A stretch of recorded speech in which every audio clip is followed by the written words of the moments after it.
The larger concept for this landscape is Sensario, and I thought Bruce's exhibit would be such the right introduction for people to get a feel for what Sensario when it's finally done could be like.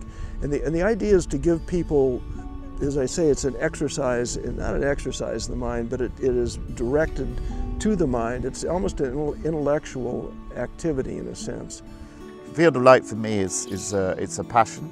It's something that I've dreamt of taking across the world to basically simply bring a bit of joy and connection to people. There's thousands of man-hours that go into it, and this is a piece of work that is made by many.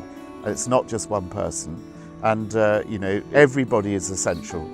So I always say we're all a part of a cake, and we are all a slice of cake, and the cake is only made whole when actually the visitors come, because you don't have an artwork without people coming to see it. Every single fibre is handled. There's 60,000 stems, but the meterage of fibre is, you know, it's miles of fibre.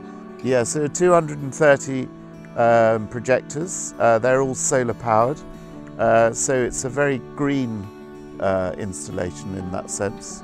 It also makes it gentle on the landscape because we're not running cables under the landscape.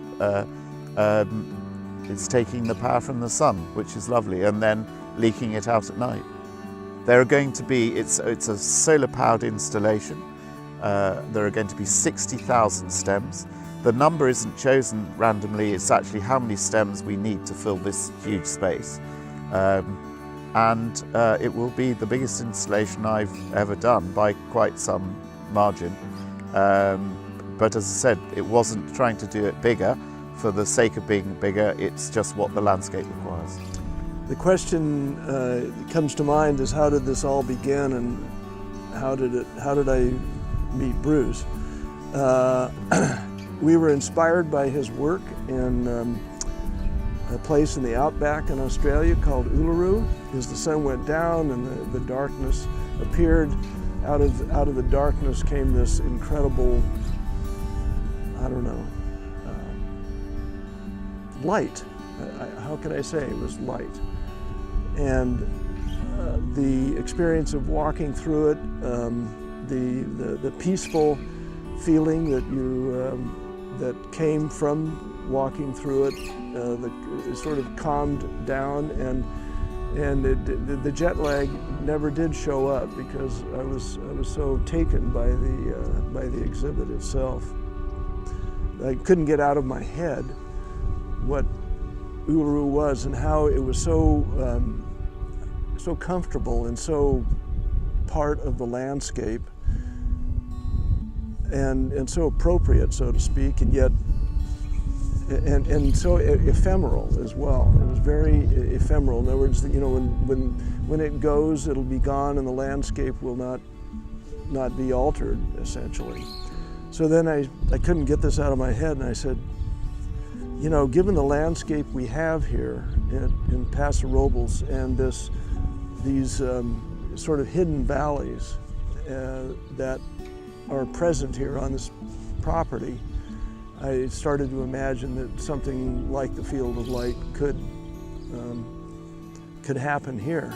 What is interesting about Sensario, when you say this is a place for the mind, what I felt meeting you and Bobby was it was a place for the spirit and mind.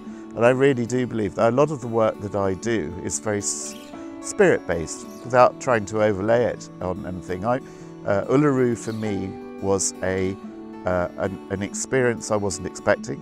I arrived at Uluru and I got this incredible reaction to the landscape. And I always say it was a present given to me from the landscape because, you know, I happened to be working in light at the time, and I felt that there was a sense of energy in the ground and in the air, and I guess it was how I was going to express it. So rather, if I had been any good with paints and things, I might have painted a picture, but you know, I wasn't. So I worked with lights, and my reaction was to create a field of light. But it took 12 years to get the first one. 12 years from the idea into my in a field at the back of my home, and a mortgage as well. So it's been a long journey, and to create the Uluru project was one thing, but I feel that people that my experience is that it does change people. It puts a smile on people's faces, and it gives them a warm heart, and you're doing this in Paso Robles, so I think that people will, I hope that they come and enjoy it.